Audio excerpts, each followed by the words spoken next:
Que a paz do Senhor esteja com vocês, meus queridos irmãos. Que Deus abençoe a vida de cada um de vocês. Estamos trazendo mais um vídeo, trazendo a palavra do Senhor para alimentarmos a nossa alma, nosso espírito com alimento, que é o pão da vida, que é a palavra do Senhor. E hoje estamos aqui com uma passagem que está em Mateus, no livro de Mateus, capítulo 24, a partir do versículo 3, que fala um pouquinho sobre os sinais do fim do mundo. Jesus estava com os apóstolos ali, Jesus estava falando sobre isso, e eles perguntaram ao Senhor quando se sucederia isso. Então Jesus começou a explicar a eles, e a gente lê aqui, né? Os sinais antes do fim. E estando ele assentado ao Monte das Oliveiras, os discípulos se aproximaram, em particular dizendo: quando se sucederão essas coisas? E que sinal haverá da tua vinda e do fim do mundo? E Jesus respondendo disse-lhes: vinde, que ninguém vos engane. Porque virão muitos em meu nome, dizendo: eu sou o Cristo, e enganarão a muitos. Hoje em dia já está acontecendo isso, irmãos. Hoje a gente vê aí pessoas se autoproclamando que é Jesus Cristo. Aqui no Brasil mesmo tem uma pessoa assim. Em outros lugares da parte do mundo tem outros se proclamando que é o Jesus, que é o Filho de Deus. E eu fico pasmo que tem pessoas que seguem esses falsos cristos. E se Jesus alertou há 2000 anos atrás sobre isso, por que as pessoas se deixam enganar, sabendo que a gente tem uma Bíblia, que tem a palavra do Senhor, que serve como um guia, um mapa para a gente não se perder. E essas pessoas continuam seguindo ao erro. Se o próprio Jesus alertou, e prosseguindo aqui no versículo 6, ouvires falar de guerras e de rumores de guerra. Vide, não vos assustais, porque é necessário que tudo isso aconteça, porém, ainda não é o fim. O que a gente está vendo hoje em dia, irmãos, é guerras acontecendo em várias partes do mundo, rumores de guerra. E a única coisa que a gente sabe, que a gente vê, é aquilo que a mídia divulga. Mas em vários países, em vários continentes, como o continente africano, o continente asiático, aqui no continente sul-americano, tem guerras civis acontecendo em países, esses países onde grupos armados, financiados por esses países desenvolvidos, enfrentam o governo, quer derrubar os governos que estão no poder. Então se instala ali uma guerra civil que dura anos, onde a população é quem paga, onde a população é onde é mais atingida. Essas guerras vêm acontecendo há anos, só que não é divulgado, porque não interessa a grande mídia divulgar o sofrimento do povo. Então rumores de guerra e guerra já estão acontecendo. E prosseguindo, no versículo 7, porque se levantarão nação contra nação, reino contra reino, e haverá fomes e terremotos em vários lugares. As nações já estão se levantando umas contra as outras. As nações desenvolvidas, que hoje controlam a economia do mundo, só não declaram guerra umas às outras, caso que se destruiriam. Então, o que lucrariam com isso? Então eles guerreiam de várias formas. Primeiro, no campo tecnológico, construindo armas. Aí vocês verem apresentando aí mísseis balísticos que podem cruzar continentes, ou aviões modernos. Isso apresenta para o mundo, para demonstrar força. No campo econômico, onde ficam disputando qual a economia maior. E no campo das guerras mesmo, eles não guerreiam entre eles, mas aquelas nações pequenas, países subdesenvolvidos, que apoiam eles ou que eles apoiam, estão sempre em guerra, e quem lucra são eles, que eles financiam essas guerras civis e se aproveitam dos recursos naturais daqueles países para serem pagos pelas armas que eles fornecem a esses países. Então, guerras e rumores de guerra já vem acontecendo há muito tempo. E prosseguindo, meus irmãos. Então entregar-vos-ão a tribulação e vos matarão. Sereis odiados todas as nações por causa do meu nome. A palavra do Senhor está sendo pregada no mundo todo. E os cristãos, aqueles que realmente pregam a palavra, aqueles que realmente pregam Cristo, já estão sendo perseguidos. Já somos odiados em várias partes do mundo, onde não se pode mais pregar o Evangelho. Países dominados aí por governos comunistas, governos de esquerda, proíbem que a palavra do Senhor seja pregada. Já somos perseguidos, igrejas estão sendo queimadas, cristãos já estão presos, outros mortos. Por causa da palavra do Senhor, já somos odiados. Em algumas partes do mundo ainda se pode pregar, mas vai chegar o tempo onde em lugar nenhum do mundo poderá ser pregada a palavra do Senhor. Então hoje você tem a palavra do Senhor aí de graça, não custa nada para você. Basta você pegar o celular, abrir a internet, você vai ter inúmeros pregadores trazendo a palavra do Senhor para você. Só não ouve Cristo, só não ouve a palavra, só não estuda a palavra, só não quer saber de Cristo hoje, se a pessoa não quiser mesmo. E Cristo já vinha alertando há 2000 anos atrás sobre isso. E continuando, meus irmãos. No versículo 10 aqui, então muitos serão escandalizados, trairão e odiarão uns aos outros. Por causa do evangelho hoje, onde muitos líderes religiosos usam a palavra como mercadoria, muitos estão se escandalizando. Então, uns odiando os outros. Por causa disso, mas Jesus já vinha alertando isso e prosseguindo. E levantar-se-ão muitos falsos profetas e enganarão a muitos. O que a gente vê hoje, meus irmãos, na maioria, são pessoas tomando o lugar de Cristo. Pessoas que abrem denominações, e essas denominações crescem a tal ponto que ele passa a ocupar o lugar de Cristo. A palavra já não é mais pregada originalmente, e se instalam doutrinas da própria igreja, deles mesmos, criadas por homens, e pregam nessas igrejas. E a palavra de arrependimento, a palavra genuína de Cristo, o evangelho verdadeiro, deixa de lado e prega um evangelho que não existe. Um evangelho de facilidades,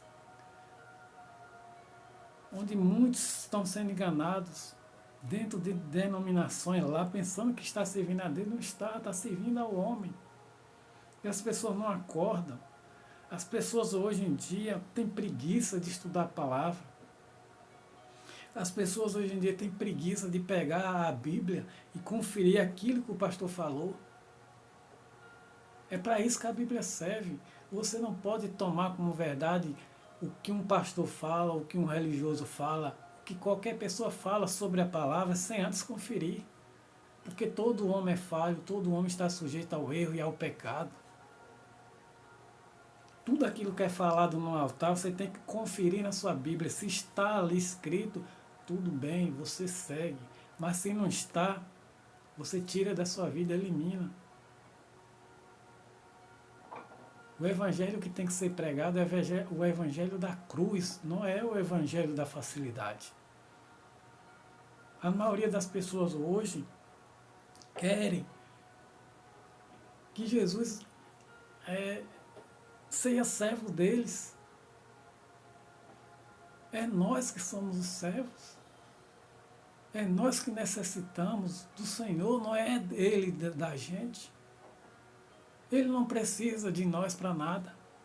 Nós é que necessitamos da misericórdia deles todos os dias. Acorda enquanto é tempo. Aqui na palavra ele está dizendo o que vai acontecer, os sinais que serão demonstrados antes que venha o fim. Ele está dando tempo, ele é paciente, misericordioso. Sua graça é infinita, mas vai chegar um tempo que isso acabará. E ele não será mais o advogado, ele será o juiz, ele não virá mais para ser crucificado outra vez, ele virá para julgar a humanidade. E continuando, meus irmãos, aqui no versículo 12. E devido ao aumento da iniquidade, o amor de muitos se esfriará em muitos. A gente vê tanta maldade no mundo, tanto erro no mundo, em todas as esferas, principalmente no nosso meio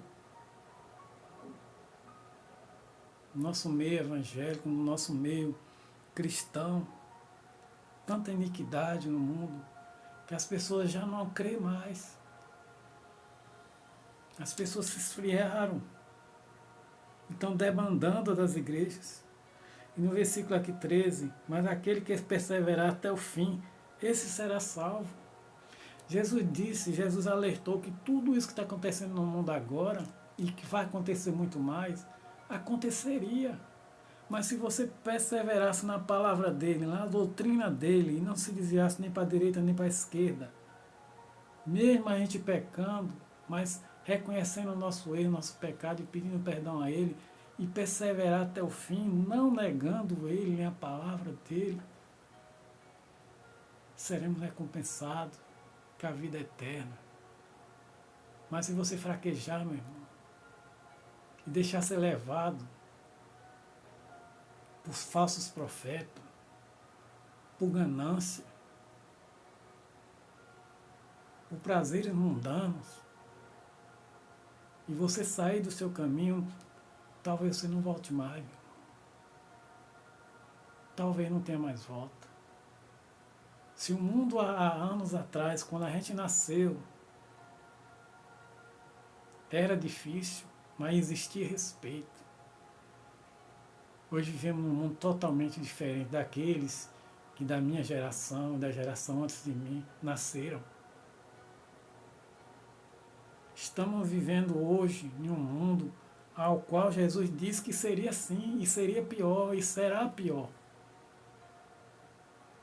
Minha geração testemunhou a virada de um milênio para outro. E muita gente não percebeu que assim que entrou o ano 2000, que virou o milênio, com a chegada da internet, o mundo se transformou e está se transformando cada vez mais, mas para pior. Não é para melhor, é para pior. Só Jesus pode salvar a gente. E continuando aqui, meus irmãos, no versículo 14, e será pregado este evangelho do reino em todo o mundo, para testemunho de todas as nações, e então virá o fim. A palavra do Senhor, querendo ou não, contra governos, contra tudo, será pregada.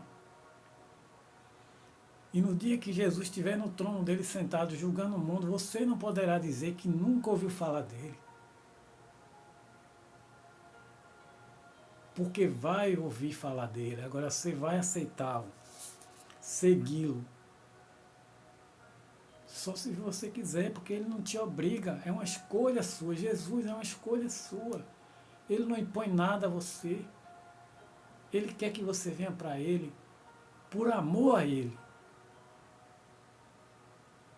E não por medo, e não por imposição. Porque se ele quisesse impor a humanidade, obedecê-lo, ele tem esse direito, porque ele é Deus, ele que criou cada um de nós. Mas ele não quer ninguém obrigado. Ele quer a pessoa o amando como ele é merecedor. De todo o nosso amor, de todo o nosso respeito, de toda a nossa consideração. Jesus não quer um povo rebelde do lado dele, quer um povo obediente, que o ame, porque ele é merecedor disso. Enquanto o povo está amando as coisas do mundo, o povo está vivendo uma vida como se a vida aqui na Terra fosse a única vida, que depois que morrer acaba tudo, e não é, meu irmão. O que vivemos aqui na Terra é algo passageiro. A verdadeira vida vem após a morte, que aí você vai escolher se é com Cristo ou sem Ele. Que Deus tenha misericórdia das pessoas que já foram, que já morreram. Eu espero que cada uma delas, principalmente os meus parentes, tenha o aceitado, pelo menos no momento em que se partiram. As pessoas não levam a sério as coisas de Deus, porque acham que essa vida é a única. Mas todos esses acontecimentos que ele falou estão acontecendo.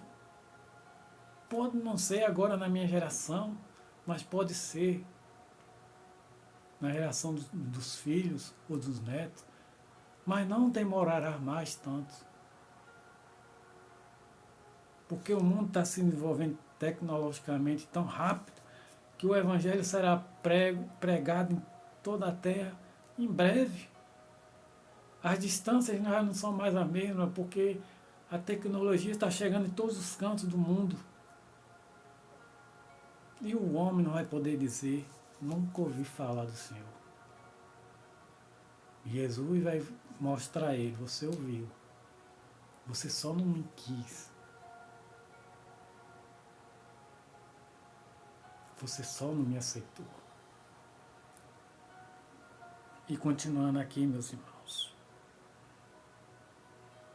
Aqui agora no versículo 27. Porque assim como o relâmpago sai do Oriente e brilha até o Ocidente, assim será também a vinda do Filho do Homem.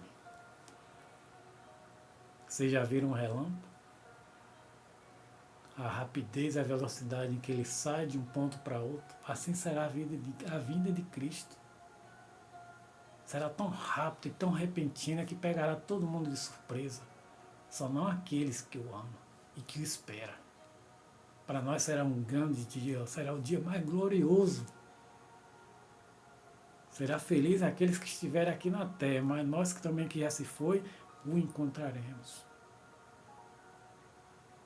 Mas será um dia terrível para aqueles que não têm Ele, para aqueles que não querem saber dEle. No momento em que Ele aparecer, a culpa de todo o pecado durante a vida da pessoa o acusará. A pessoa tentará se esconder, mas será tarde demais.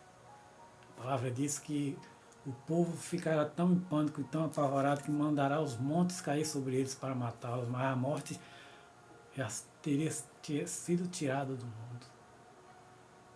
Nem morrer você poderá. Porque chegou o dia da vida dele. E continuando aqui, meus irmãos. Aí Jesus faz aqui uma comparação com uma parábola da figueira, do tempo de Noé. Do tempo de Noé. Assim também, que é no versículo 33. Jesus diz aos discípulos dele, também vos, quando vides essas coisas, sabei. Versículo 32. Aprendei da parábola da figueira, quando já seus ramos se renovam e brotam as folhas, sabei que o verão está próximo. Assim também vós, quando vides essas coisas, esses sinais que eu falei, quando vides essas coisas, sabei que ele está próximo às portas. E em verdade vos digo que não passará esta geração sem que tudo isso aconteça. A geração que está testemunhando esses sinais, e essas que vão testemunhar os próximos que são os mais terríveis, não passará até que tudo se cumpra. E continuando, no versículo 35, e o céu e a terra passarão, mas minhas palavras jamais passarão. Porém, daquele dia e daquela hora ninguém sabe, nem os anjos do céu, nem o Filho, mas somente o meu Pai. Ninguém sabe o dia que Cristo vem. Nem ele mesmo sabia quando ele estava aqui na terra. Nem os anjos, mas só Deus, o Pai. Como ele estava aqui como filho, mas agora ele está como pai. Agora ele sabe o dia que ele vem. E continuando, mas como nos dias de Noé, assim será a vinda do Filho do Homem. Se você quiser saber como foi na época de Noé, é só ler as passagens, você vai entender. Será a vinda do Filho do Homem. Porque como nos dias antes, no dia de Noé, no dia antes do dilúvio, estavam comendo o povo e bebendo, casando-se e dando-se em casamento, até o dia em que Noé entrou na arca, e não se deram conta até que veio o dilúvio. Durante a construção da arca, quando Deus falou para Noé para construir a arca, a construção aproximadamente durou uns 100 anos aí por aí, não sei exatamente, mas foi muito tempo. E o povo chacoteava, chamava ele de louco, e ele construindo a arca, construindo e pregando, dizendo que o dilúvio viria, enquanto as pessoas viviam suas vidas, bebiam, comiam, festejavam, casavam, se davam em casamento, até o dia que Noé terminou a arca. E Deus trouxe os animais, embarcaram, e aí o povo dizendo que ele era louco. Até o dia que ele entrou, que Deus lacrou a porta. Mesmo assim, ainda diziam que ele era maluco. Mas quando começou a chover, eu acho que não. Acho que eles pensavam, é uma chuva como outra qualquer. Mas as águas começaram a subir. Começaram a subir, quando viu que as águas entraram em desesperos, e aí se voltaram para a arca, e já era tarde demais. Assim é nos nossos dias. As pessoas festejam, vivem suas vidas como se não existisse mais nada. E no dia que Jesus voltar, pegará todo mundo de surpresa. Menos aqueles que o aguardam, que será uma grande alegria. E aqui está um exemplo aqui que diz, no versículo 30, voltando um pouco. Então aparecerá o sinal do Filho do Homem, e todas as tribos da terra se lamentarão.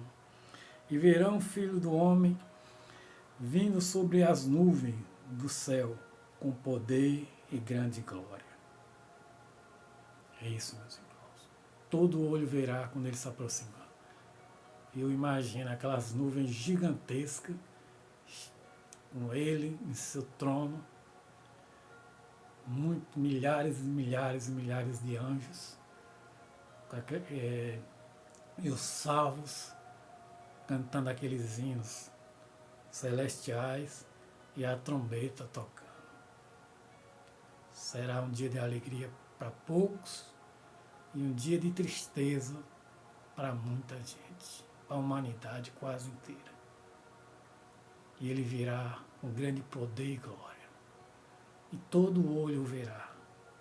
E quando vê os pecados que cometeram, toda a vida desregrada durante a vida que levaram, os acusará. E eles sentirão no coração na hora que estão condenados, que não tem mais jeito, não tem mais como pedir perdão, não tem mais como voltar atrás. Porque Jesus não veio mais como advogado, ele veio como juiz. Pedir perdão não adiantará mais nada, porque ele está ali para julgar agora. E primeiro arrebatar aqueles que o esperam e o levarem. Mas os que sobrarem, ele estará como juiz. E a vida da pessoa passará diante de seus olhos. E todos os erros que cometeram durante toda a vida passará diante de seus olhos de segundo.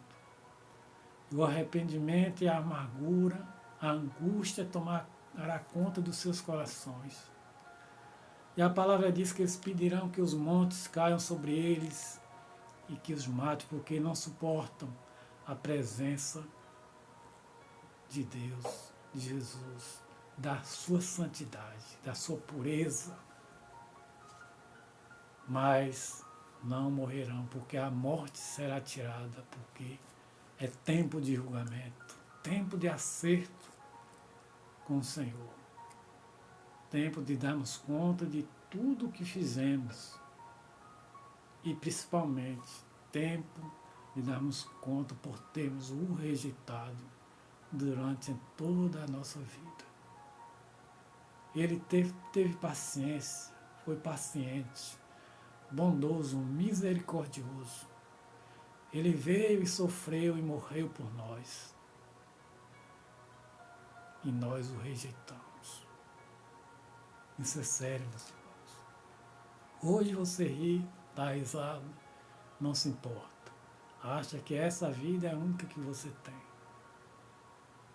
Mas não é. Essa vida é uma passagem que Ele permitiu que tivéssemos. Mas a vida verdadeira é somente após a morte.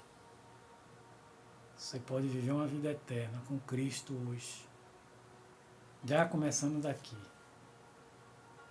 Ou pode viver uma vida eterna de sofrimento sem Cristo. Aqueles que são dele, que são salvos, mesmo nós estamos aqui na terra, ainda somos pecadores, mas há uma diferença. Nós pecamos por palavras, pensamentos, consciente ou inconscientemente. E ele entende que a gente continua aqui na terra, estamos sujeitos ao pecado, mas há uma diferença. O arrependimento e o pedido de perdão, e ele está pronto a nos perdoar todo dia, quantas vezes for possível.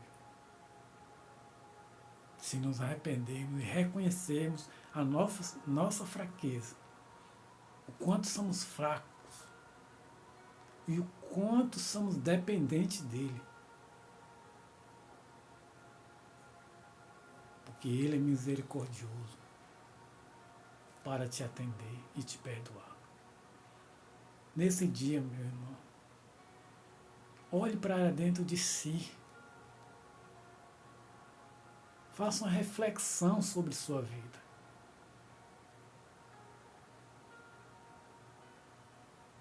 Olhe para os seus erros que você cometeu. Jesus gosta que a gente se autoanalise, que a gente se julgue. E que a gente reconheça nossos erros. Para que outros não apontem nossos erros. E Ele quer que a gente chegue aos pés dele. Que nos humilhe. Que nos peça a Ele perdão. Ele quer que nós o ame porque Ele é merecedor do nosso amor. Ele tem que ser primeiro em nossa vida, em tudo. Ele está acima de tudo e de todos. Nunca bote pai, mãe, esposo, filhos, bens materiais acima dele. Nada está acima de Cristo. Nada. Ele está acima de tudo e de todos. Seu amor tem que ser primeiro para Ele.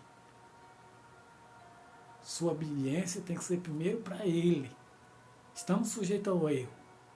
Pecamos. Porque estamos aqui na terra e ainda somos carne. Vivendo num mundo cruel e terrível. Mas temos que reconhecer nossos erros. E temos a humildade de pedir perdão a Ele. E nos esforçarmos a não repetir os mesmos erros o tempo todo. Porque Ele é misericordioso. Jesus é misericórdia, mas também é justiça. Ele é amor, mas também é justiça. Ele é advogado, mas também é juiz. Ele defende e Ele julga. Aproveite hoje, meu irmão. Se conserte com aquela pessoa que você traz um grande rancor no coração. Perdoa. Porque o perdão é libertador. O perdão liberta a sua alma, o seu espírito. Mesmo que aquela pessoa não te perdoe, eu não queira saber de você, você libera perdão. Cristo quer isso, que você libere perdão. Para que Ele te perdoe, porque Ele disse na palavra dele, que aquele que não perdoar não será perdoado. Ele não perdoará. Então você perdoe, meu irmão. Independente que a outra pessoa queira ou não queira, você fez sua parte. E no momento que você libera perdão, toda a mágoa, todo o rancor é arrancado do seu coração e você fica livre. As coisas fluem e acontecem na sua vida. Mas no momento que você guarda rancor, fica remoendo mágoa, a sua vida atrasa. Em todas as áreas, financeira, espiritual, Deus não pode nem agir na sua vida porque você está com seu coração cheio de rancor. Como Ele pode agir na sua vida? Pela agir na sua vida, você tem que liberar perdão